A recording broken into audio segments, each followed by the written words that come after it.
Hey everyone, and welcome. If you've ever felt that sinking feeling when a user says the system is slow, then you are in the right place. We're about to demystify Oracle performance tuning and show you how to turn that vague complaint into a clear, data-driven path to a solution. So here's our roadmap for today. We're going to kick things off by figuring out how to tell symptoms apart from the real root causes. Then we'll put on our detective hats and see how Oracle actually gathers all the evidence for us. We'll take a peek inside the database's flight recorder, learn to read its vital signs, and finally map out a clear path to get your database to peak performance. All right, let's dive into Section 1. We're starting with the single biggest mistake people make when they're trying to tune a database: confusing the smoke for the fire. We've all been there, right? A user complains the system is crawling, and suddenly all eyes are on you. The first instinct is to just start guessing. Is it the CPU, the disks, maybe the network is acting up? But let me tell you, guessing is a surefire way to waste a ton of time and chase down the wrong rabbit holes. And this really gets to the heart of it. When you see things like I/O contention, sessions fighting over disk access, or latch contention where they're waiting for tiny bits of memory, those aren't the actual problems. They're just the symptoms. They scream that there's a bottleneck, but they don't tell you why it's happening. Our job is to use those clues to dig deeper and find the real cause. So, if we're not supposed to be guessing, what are we supposed to do? Well, we need to gather evidence. And the good news is, your Oracle database is basically a world-class detective, and it's constantly collecting clues about its own performance, 24/7.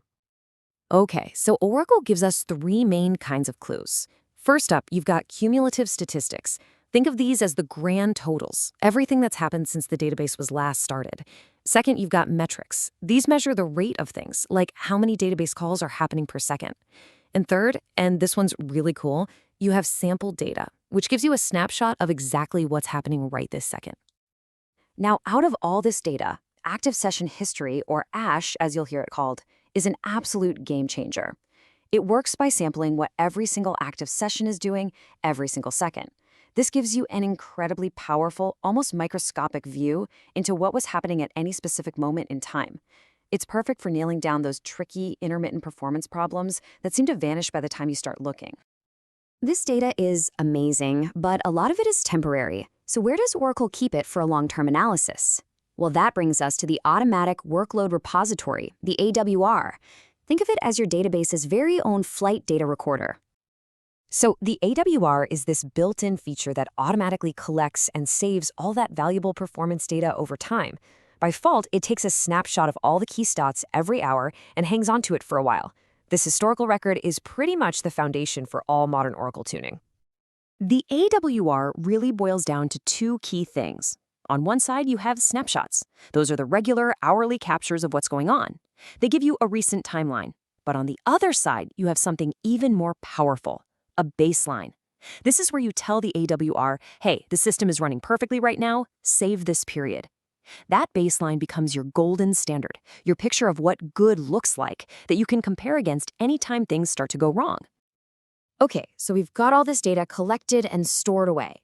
The next big step is figuring out how to read it, We need to learn how to cut through the noise and focus on the signals that actually matter. The absolute key, the Rosetta Stone to understanding Oracle performance, is wait events. A wait event is the database literally telling you what it was waiting for instead of doing useful work. It's like the database is saying, hey, I could be processing your query, but I'm stuck right here waiting for the disk to give me a block of data. And to make things easier, Oracle groups these hundreds of different wait events into classes that usually point to a similar type of solution. For instance, if you see a lot of waits in the user I/O class, you should probably investigate your disk performance or look for inefficient SQL. See a bunch of application waits? That's a huge clue you might have a role locking problem. These classes help you narrow down the search incredibly fast.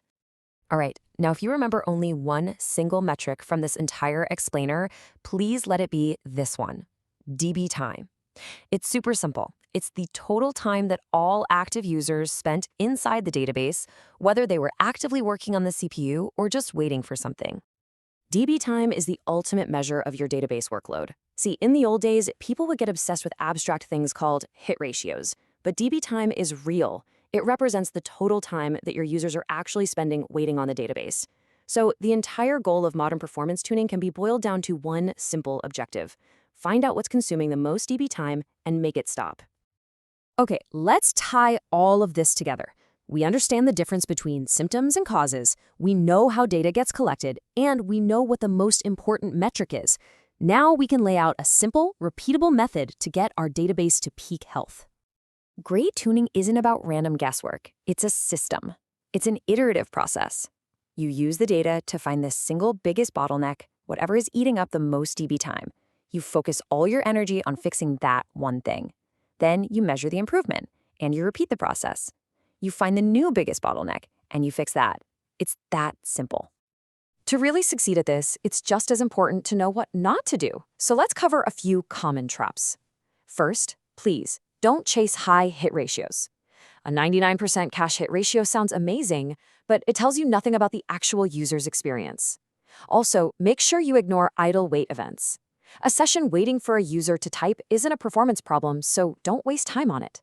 And finally, always remember that the total time waited is what matters, not just the number of waits. One really long wait is almost always worse than 1,000 tiny fast ones. So let's bring it all home. The path is actually pretty clear, right? Start with the symptoms, but don't stop there. Use the powerful tools like AWR and ASH to gather your evidence. Then zero in on what's consuming the most DB time by analyzing those top wait events. And finally, follow that methodical, iterative process to fix the single biggest bottleneck first. That's it. That is how you go from a vague complaint to a real, lasting solution. And that really leaves us with one final thought. When you use these tools proactively, when you regularly compare your current performance against that golden standard baseline, you can find and fix problems long before your users ever feel them. The goal isn't just to put out fires, it's to keep your database in a constant state of peak health.